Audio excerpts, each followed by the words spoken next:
Hello student, आपका स्वागत है आपके अपने YouTube channel BSL study point में। तो दोस्तों, आज की इस वीडियो में हम लोग पढ़ेंगे क्लास 10th के विज्ञान का चैप्टर 1 रासायनिक अभिक्रिया एवं समीकरण के बारे में। दोस्तों, आज की इस वीडियो में हम लोग देखेंगे कि रासायनिक अभिक्रिया और समीकरण क्या होते हैं और इनके बारे में पढ़ेंगे। तो दोस्तों, सबसे पहले हम लोग देखते हैं रासायनिक अभिक्रिया किसे कहते हैं।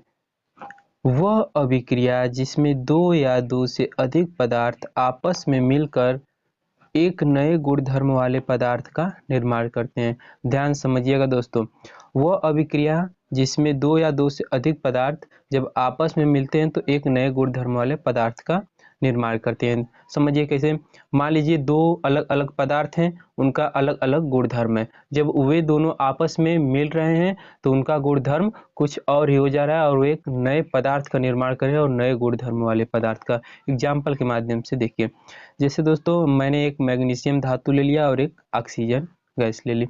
जब दोनों को आपस में मिक्स किया तो MgO मैग्नीशियम ऑक्साइड बनकर तैयार हुआ और मैग्नीशियम ऑक्साइड का एक अपना नया ही अलग ही गुणधर्म होता है। एक और एग्जाम्पल देखते हैं दोस्तों, जब हम लोग हाइड्रोजन गैस को ऑक्सीजन गैस के साथ जब क्रिया कराते हैं दोस्तों तो जल का निर्माण होता है। यहाँ पर हाइड्रोजन एक गर्म गैस है और ऑक्सीजन भी, ये दोनों आग लगाने में सहायक है, किंतु जो जल है हम लोग का दोस्तों आग बुझाने का काम करता है, यानी कि जल का एक अपना अलग ही गुण धर्म है। आइए दोस्तों, रासायनिक अभिक्रिया से रिलेटेड कुछ ऐसे वर्ड हैं जिसके बारे में समझते हैं। जैसे देखिए, पहला है अभिकारक, यानी कि अभिकारक होता क्या है। तो देखिए, वे पदार्थ जो किसी रासायनिक अभिक्रिया में भाग या हिस्सा लेते हैं। अभिकारक किसको बोलते हैं? वो ऐसे पदार्थ जो किसी रासायनिक अभिक्रिया में भाग या हिस्सा लेते हैं। इसको एग्जाम्पल के माध्यम से समझेंगे। पहले उस उत्पाद के बारे में भी जान लें। उत्पाद किसे कहते हैं दोस्तों? जिन पदार्थ का निर्माण रासायनिक अभिक्रिया में होता है। ऐसे पदार्थ जिनका दो या दो से अधिक पदार्थ आपस में मिलकर जो नया गुणधर्म वाला पदार्थ बनता है, उसी को हम लोग दोस्तों उत्पाद बोलते हैं। उदाहरण के माध्यम से समझते हैं। तो देखिए, उदाहरण हम लोग का है हाइड्रोजन और ऑक्सीजन गैस को जब आपस में क्रिया करते हैं तो दोस्तों जल का निर्माण होता है। जैसे देखिए, यहाँ पर जो हम लोग का हाइड्रोजन और ऑक्सीजन गैस है दोस्तों, ये यहाँ पर अभिकारक है।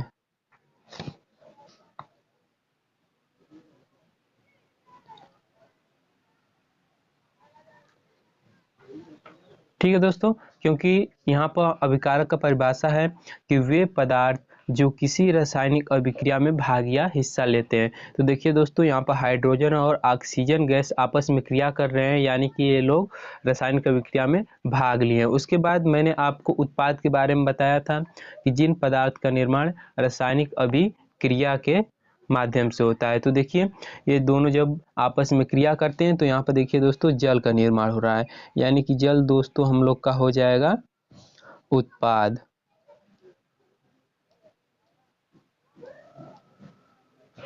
ठीक दोस्तों, आपको समझ में आ गया। अब हम लोग चलते हैं आगे। तो आगे देखिए है रासायनिक समीकरण, यानी कि रासायनिक समीकरण किसे कहते हैं? किसी रासायनिक अभिक्रिया का उसमें भाग लेने वाले पदार्थों के अभिकारकों और उत्पादों में पदार्थों के प्रतीकों तथा सूत्रों का इस्तेमाल करना ही रासायनिक समीकरण कहलाता है। उदाहरण के माध्यम से इसको भी समझते हैं हम लोग। देखिए, जैसे मेथेन और ऑक्सीजन गैस को जब हम लोग गर्म कर रहे हैं और गर्म करके इसका जब आपस में क्रिया करा रहे हैं तो देखिए कार्बन डाइऑक्साइड, प्राकृतिक गैस और जल का निर्माण हो रहा है। ठीक दोस्तों, एक बार फिर से देख लीजिए, जब हम लोग मेथेन गैस को ऑक्सीजन के साथ क्रिया करा रहे हैं तो कार्बन डाइऑक्साइड और जल का निर्माण हो रहा है। और इसमें दोस्तों हम लोग का जो मेथेन और ऑक्सीजन है दोस्तों क्या कर रहा है? ये रासायनिक अभिक्रिया में हिस्सा ले रहा है, यानी कि भाग ले रहा है, यानी कि हम लोग का क्या हो गया? अभिकारक हो गया। और ये जो कार्बन डाइऑक्साइड और जो हम लोग का जल, इन दोनों की अभिक्रिया से प्राप्त हुआ है, ये दोस्तों हम लोग का हो जाएगा उत्पाद। और इनका इस्तेमाल जब हम लोग करते हैं तो वही रासायनिक समीकरण कहलाता है। आइए अब हम आगे देखते हैं कि रासायनिक समीकरण को संतुलित कैसे करें।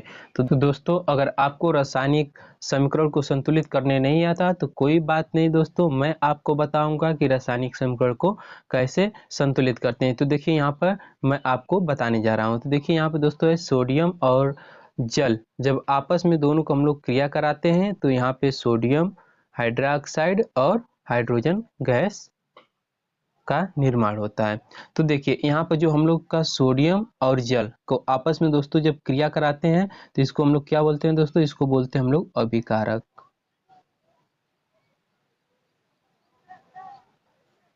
और इन दोनों के अभिक्रिया से जो उत्पन्न होता है, यानी जो चीज का निर्माण होता है, जो नए गुणधर्म वाले पदार्थ का निर्माण होता है, उसको दोस्तों हम लोग बोलते हैं उत्पाद।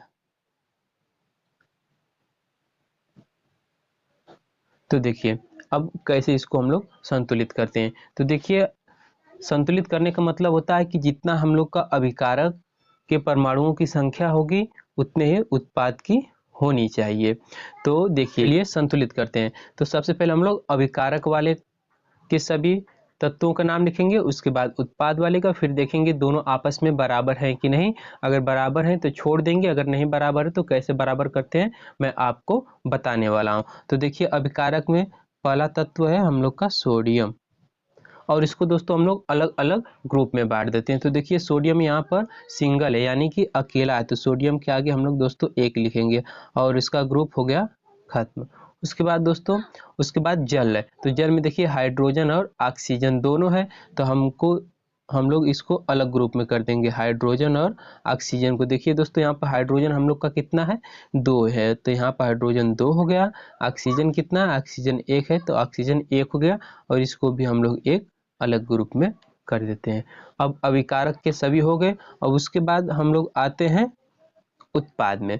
उत्पाद में देखिए पहले ग्रुप में दिया है सोडियम, ऑक्सीजन और हाइड्रोजन, तो हम लोग लिखते हैं सोडियम, हाइड्रोजन, ऑक्सीजन और हाइड्रोजन। तो देखिए यहाँ पर भी सोडियम 1 है, हाइड्रोजन अरे ऑक्सीजन भी 1 है और हाइड्रोजन भी 1 है, इसको भी हम लोग एक अलग ग्रुप में कर लेते हैं, क्योंकि देखिए यहाँ पे ये अलग अलग अपने अपने ग्रुप में है। उसके बाद हाइड्रोजन देखिए अलग से, हाइड्रोजन हम लोग का 2 है, इसको भी हम लोग एक अलग ग्रुप में कर लेते हैं। उसके बाद हम लोग देखेंगे कि जितना अभिकारक में परमाणुओं की संख्या है, क्या उतना उत्पाद में परमाणुओं की संख्या है कि नहीं है। तो देखिए इधर सोडियम के परमाणुओं की संख्या 1 है, इधर भी सोडियम के परमाणुओं की संख्या 1 है, यानी कि सोडियम बैलेंस है हम लोग का।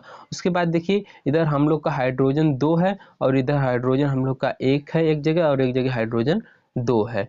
और उसके बाद देखिए ऑक्सीजन 1 है और यहाँ पर भी ऑक्सीजन 1 है। यहाँ पर हम लोग का ऑक्सीजन भी बैलेंस है परंतु हाइड्रोजन बैलेंस नहीं है, क्योंकि देखिए यहाँ पे एक हाइड्रोजन 2 है, तो मान लीजिए यहाँ पर भी हाइड्रोजन 2 है, बट यहाँ पर उत्पाद में एक हाइड्रोजन की संख्या क्या हो गई, बराबर हो गई दोस्तों। तो हम लोग कम करेंगे नहीं, हम लोग इसको क्या करेंगे, बराबर करेंगे, यानी कि अभिकारक के परमाणुओं की संख्या जितनी उतनी उत्पाद की होनी चाहिए, इसको हम लोग बैलेंस करेंगे।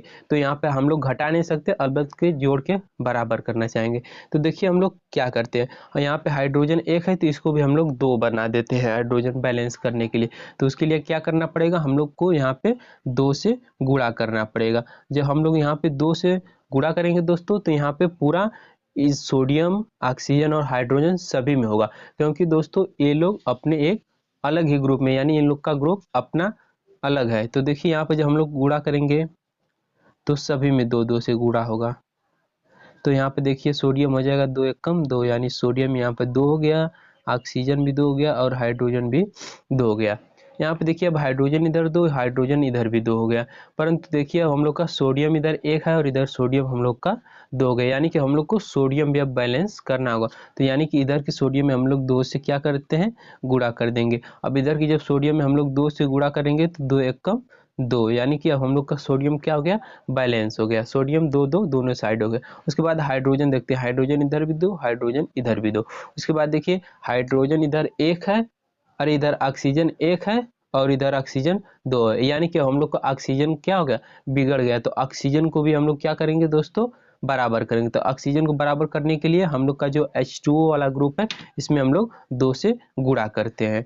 तो यहाँ पर भी हम लोग 2 से गुणा कर देंगे। तो यहाँ पे देखिए हम का हो जाएगा 2 दूना के यहाँ पे 4 हाइड्रोजन हो गया और 2 ऑक्सीजन हो गया। अब हम लोग बैलेंस की तुलना करते हैं। इधर देखिए हम लोग का सोडियम 2 है, इधर भी हम लोग का सोडियम 2 है, इधर हाइड्रोजन 4 है, इधर हम लोग का हाइड्रोजन 2 है। अभी मैं आपको बताने वाला हूँ, टेंशन मत लीजिएगा। उसके बाद इधर ऑक्सीजन 2 है और इधर भी ऑक्सीजन 2 है, परंतु इधर हाइड्रोजन 2। तो देखिए यहाँ हाइड्रोजन जो 4 है तो इधर भी 2 और ये 2 दोनों मिलकर दोस्तों 4 हो गए, यानी कि हम लोग के जितना अभिकारक है उतना उत्पाद हो गया, यानी कि दोनों का मान बराबर हो गया अभिकारक और उत्पाद का। तो देखिए किसमें कितने से गुणा हुआ है, सभी को सभी के सामने लिखना पड़ेगा। इधर देखिए सोडियम में कितने से गुणा हुआ है दोस्तों, 2 से हुआ है, और वो भी सिंगल सोडियम अभिकारक वाले में। तो अभिकारक के आगे हम लोग यहाँ पे 2 लिखेंगे सोडियम के आगे। उसके बाद देखिए H2O, यानी कि जो हम लोग का दूसरा ग्रुप था H2O वाला, उसमें भी दोस्तों हम लोग 2 से गुणा किए थे, यानी कि इसके सामने भी हम लोग अब 2 लिखेंगे। और उसके बाद देखिए यहाँ पर जो हम लोग का NaOH यानी सोडियम हाइड्रोक्साइड था, इसमें भी हम लोगों ने 2 से गुणा किया था, यानी कि इसके सामने भी हम लोग 2 लिखेंगे। अब हम लोग की बैलेंस बराबर हो गई, यानी कि जितना अभिकारक है उतना उत्पाद की भी संख्या परमाणुओं की हो गई। तो आपने देखा कि मैंने रासायनिक समीकरण को कैसे संतुलित किया, एक रासायनिक समीकरण को लिया मैंने और कैसे उसको मैंने संतुलित किया। इसमें दोस्तों कुछ नहीं, आपको बस इसमें गुणा करके दोनों साइड का मान आपको सिर्फ बराबर करना है। जब दोनों साइड का मान बराबर हो जाएगा, यानी कि आपका जो रासायनिक समीकरण है वो आपका संतुलित हो गया। ठीक दोस्तों, तब हम लोग आगे चलते हैं। तो देखिए अगला है रासायनिक अभिक्रिया के प्रकार, यानी कि अब हम लोग पढ़ेंगे रासायनिक अभिक्रिया के प्रकार के बारे में। तो देखिए पहला है संयोजन अभिक्रिया, यानी कि संयोजन अभिक्रिया क्या है उसके बारे में हम लोग देखते हैं। तो वह रासायनिक अभिक्रिया जिसमें 2 या 2 से अधिक पदार्थ आपस में क्रिया करके एकल पदार्थ का निर्माण करते हैं। ध्यान समझिएगा इसको, संयोजन अभिक्रिया क्या है। ऐसी अभिक्रिया जिसमें जब हम लोग 2 या 2 से अधिक पदार्थ को आपस में मिलाते हैं तो एक ही पदार्थ का, केवल एक ही सिंगल पदार्थ का निर्माण होता है, ऐसे अभिक्रिया को संयोजन अभिक्रिया बोलते हैं। जैसे देखिए हम लोगों ने मान लिया कि एक कोई हम लोग का पदार्थ है और एक बी हम लोग का कोई पदार्थ है। जब इन दोनों को आपस में हम लोगों ने मिलाया, जब दोनों को आपस में हम लोगों ने क्रिया कराया, तो एक सिंगल पदार्थ यानी सी का निर्माण हुआ। देखिए हम लोग एग्जाम्पल के माध्यम से समझते हैं। जैसे मान लीजिए हम लोग को अमोनियम क्लोराइड का निर्माण कराना है, तो देखिए हम लोग ने क्या किया, अमोनिया लिया, अमोनिया के साथ साथ हाइड्रोजन क्लोराइड को लिया। जब दोनों को आपस में हम लोगों ने मिक्स किया तो देखिए दोस्तों यहाँ पर अमोनियम क्लोराइड बनकर तैयार हुआ। और जो हम लोग का अमोनियम क्लोराइड है दोस्तों, एक एकल पदार्थ यानी कि सिंगल पदार्थ बनकर तैयार हुआ। और हम लोगों ने क्या किया, 2 पदार्थों को आपस में मिलाया तो एक सिंगल पदार्थ बनकर तैयार हुआ। यही है हम लोग का संयोजन अभिक्रिया। एक और हम लोग एग्जाम्पल देखते हैं। जैसे मान लीजिए जल का ही निर्माण जो होता है, तो देखिए हम लोगों ने हाइड्रोजन और ऑक्सीजन यानी कि 2 तत्वों को आपस में मिलाया, तत्वों को आपस में हम लोगों ने मिलाया तो एक सिंगल तत्व यानी कि एकल पदार्थ का यहाँ पे निर्माण हुआ, यानी कि जल का निर्माण हुआ। अब देखिए हम लोग का अगला है वियोजन अभिक्रिया, यानी कि वियोजन अभिक्रिया क्या होती है इसके बारे में हम लोग देखते हैं। तो देखिए वह अभिक्रिया जिसमें अभिकारक टूटकर 2 या 2 से अधिक उत्पाद में बदल जाते हैं, यानी कि यह जो हम लोग का वियोजन अभिक्रिया है, ठीक संयोजन अभिक्रिया का व्युत क्रम बोल सकते हैं। जैसे देखिए इसमें बोल रहा है वह अभिक्रिया जिसमें जो हम लोग का अभिकारक है वह टूटकर 2 या 2 से अधिक पदार्थ में बदल जा रहा है। जैसे मान लीजिए हम लोग का अभिकारक एक ए है, जब इसने क्रिया किया तो ये 2 भाग में बट गया। मान लीजिए बी प्लस सी, यानी कि यह 2 भागों में बट गया। हम लोग का अभिकारक मान लीजिए ए है, जब अभिकारक का हम लोगों ने क्रिया कराया तो दोस्तों इसका उत्पाद 2 बनकर तैयार, यानी कि 2 उत्पादों में बढ़ जा रहा है, बी और सी, यानी कि एक उत्पाद बी हो गया और एक उत्पाद सी हो गया। यह देखिए दोस्तों जो यह वियोजन अभिक्रिया होती है यह 3 प्रकार से होती है, तो तीनों के बारे में हम लोग पढ़ेंगे। तो देखिए हम लोग का पहला है उष्मीय वियोजन, यानी कि उष्मीय वियोजन क्या होता है। उष्मीय से आप लोग को पता चल जाना चाहिए कि उष्मा, उष्मीय मतलब उष्मा। तो देखिए ऐसी अभिक्रिया जिसमें अभिकारक का वियोजन उष्मा द्वारा होता है, यानी कि ऐसी अभिक्रिया जिसमें जो उसका अभिकारक है जो टूटता है वो उष्मा के माध्यम से टूटता है। देखिए उदाहरण के माध्यम से हम लोग समझते हैं। देखिए यहाँ पर कैल्शियम कार्बोनेट को जब हम लोग उष्मा के माध्यम से गर्म करें तो ये देखिए दो भागों में टूट जा रहा है, एक कैल्शियम ऑक्साइड और एक कार्बन डाइऑक्साइड। यानी कि हम लोग का जो अभिकारक है वो सिंगल है, देखिए कैल्शियम कार्बोनेट है सिर्फ। जब इसको हम लोग गर्म करें यानी जब इसको हम लोग उष्मा दे रहे हैं तो यह दो भागों में बढ़ जा रहा है। देखिए हम लोग का जो उत्पाद है दो भागों में बढ़ जा रहा है, एक हो जा रहा है कैल्शियम ऑक्साइड और एक हो जा रहा है कार्बन डाइऑक्साइड। अब हम लोग दोस्तों आगे देखते हैं। तो अगला देखिए है प्रकाशीय वियोजन, यानी कि जब वियोजन अभिक्रिया सूर्य के प्रकाश द्वारा होती है, ऐसी अभिक्रिया को प्रकाशीय वियोजन अभिक्रिया बोलते हैं। यानी कि हम लोग का अब जो अगला है प्रकाशीय वियोजन, इसका वियोजन यानी कि इसका खंडन कैसे हो रहा है हम लोग के अभिकारक का, सूर्य की प्रकाश की उपस्थिति में हो रहा है। तो देखिए इसको भी हम लोग उदाहरण के माध्यम से समझते हैं। मान लीजिए हम लोग का अभिकारक है सिल्वर क्लोराइड, इसको जब हम लोग सूर्य के प्रकाश की उपस्थिति में जब इसको हम लोग वियोजित कर रहे हैं तो यह दो भागों में, यानी कि यह सिल्वर और क्लोराइड दो भागों में बढ़ जा रहा है दोस्तों, यानी कि इसका उत्पाद दो हो गया। उसके बाद है अगला है विद्युत वियोजन।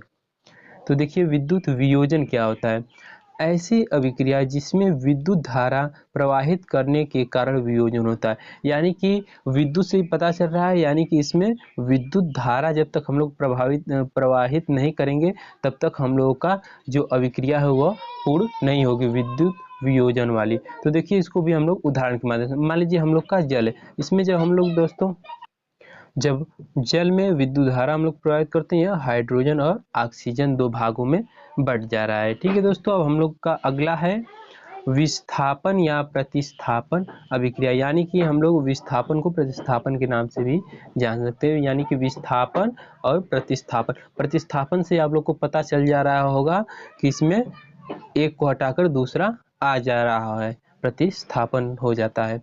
तो देखिए ऐसी अभिक्रिया जिसमें अधिक क्रियाशील तत्व कम क्रियाशील तत्व को उसके यौगिक से अलग करके स्वयं उनका स्थान ग्रहण कर लेते हैं।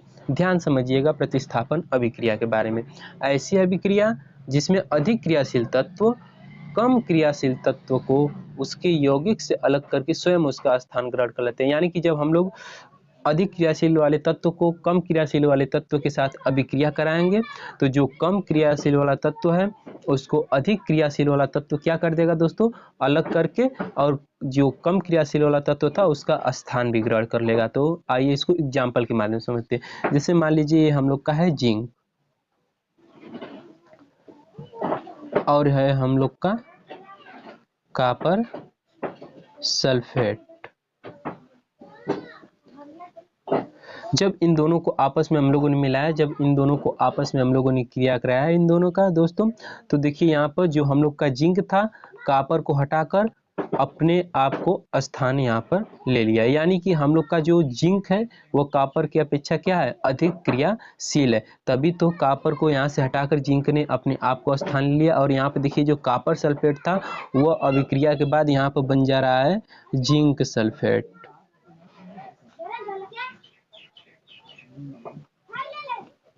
और देखिए कॉपर यहाँ पर क्या हो गया, अलग हो गया सल्फेट से। एक और एग्जांपल इसमें देखते हैं। देखिए यहाँ पर हम लोग का जो फेरस है इसका अभिक्रिया जो हम लोग कॉपर सल्फेट के साथ करा रहे हैं तो यहाँ पर फेरस सल्फेट और कॉपर अलग हो जा रहा है। यानी कि जो हम लोग का फेरस है वो अभी कॉपर से दोस्तों क्या है, अधिक क्रियाशील है, तभी तो फेरस जो है कॉपर सल्फेट में से कॉपर को अलग करके स्वयं उसका स्थान ले रहा है अभिक्रिया के दौरान, और कॉपर यहाँ पे दोस्तों क्या हो जा रहा है, अलग हो जा रहा है। यानी कि जब हम लोग फेरस को कॉपर सल्फेट के साथ क्रिया करा रहे हैं, कॉपर सल्फेट के साथ क्रिया करा रहे हैं तो यहाँ पे जो हम लोग का फेरस है कॉपर की अपेक्षा अधिक क्रियाशील है, जिसके कारण क्या कर रहा है, यह कॉपर को हटाकर फेरस कॉपर का स्थान ग्रहण कर ले रहा है और यहाँ पर बन जा रहा है फेरस सल्फेट, और हम लोग का कॉपर दोस्तों क्या हो गया, अलग हो गया। क्योंकि परिभाषा ही प्रतिस्थापन की यहाँ पे हम लोग को बता रही है कि ऐसी अभिक्रिया जिसमें अधिक क्रियाशील जो हम लोग का तत्व होगा और कम क्रियाशील वाले तत्व को क्या कर देगा, हटाकर स्वयं कम क्रियाशील वाले तत्व का स्थान ग्रहण कर लेगा। अब आगे देखते हैं। अब हम लोग का अगला है उभय वियोजन या द्विविस्थापन अभिक्रिया। तो इसको भी देखिए, वह रासायनिक अभिक्रिया जिसमें उत्पादों का निर्माण उनके अभिकारक यौगिकों के बीच आयनों के आदान और प्रदान से होता है। यानी कि ऐसी अभिक्रिया जिसमें जो रासायनिक अभिक्रिया होगी, वो जो उत्पाद का निर्माण होगा, तो उत्पाद का जो निर्माण होगा, जो अभिकारक होंगे, अभिकारकों के बीच जो आयन होंगे उनके आदान प्रदान से होगा। यहाँ पर देखिए अभिकारक क्या है और उत्पाद क्या है, मैंने आपको पीछे बता दिया है। तो देखिए जो हम लोग का यहाँ पे सोडियम सल्फेट और बेरिलियम क्लोराइड है, ये दोस्तों हम लोग का क्या है, अभिकारक है। और यहाँ पर जो हम लोग का बन के तैयार हुआ है बेरियम सल्फेट और सोडियम क्लोराइड, ये दोस्तों हम लोग का क्या है, उत्पाद है। तो देखिए जब सोडियम सल्फेट और बेरिलियम क्लोराइड का जो हम लोग आपस में क्रिया करा रहे हैं, तो इनके आयन कुछ इस प्रकार आपस में आदान प्रदान कर रहे हैं कि बेरिलियम सल्फेट और सोडियम क्लोराइड बनकर तैयार हो रहा है। अब आगे हम लोग देखते हैं ऊष्माक्षेपी अभिक्रिया। ऊष्माक्षेपी अभिक्रिया क्या होती है? वह अभिक्रिया जिसमें उत्पाद के निर्माण के साथ साथ ऊर्जा भी मुक्त होती है, ऊष्माक्षेपी अभिक्रिया कहलाती है। यानी कि ऊष्माक्षेपी क्या हो गया, जिसमें हम लोग जब अभिक्रिया कराएंगे तो उत्पाद का जो निर्माण होगा, तो उस उत्पाद के निर्माण के साथ साथ ऊष्मा भी साथ निकलनी चाहिए। देखिए जैसे हम लोग का प्राकृतिक गैस ऑक्सीजन हो गया, कार्बन डाइऑक्साइड हो गया, इन सभी के निर्माण में ऊष्मा निकलती है। तो देखिए एक एग्जाम्पल देखते हैं हम।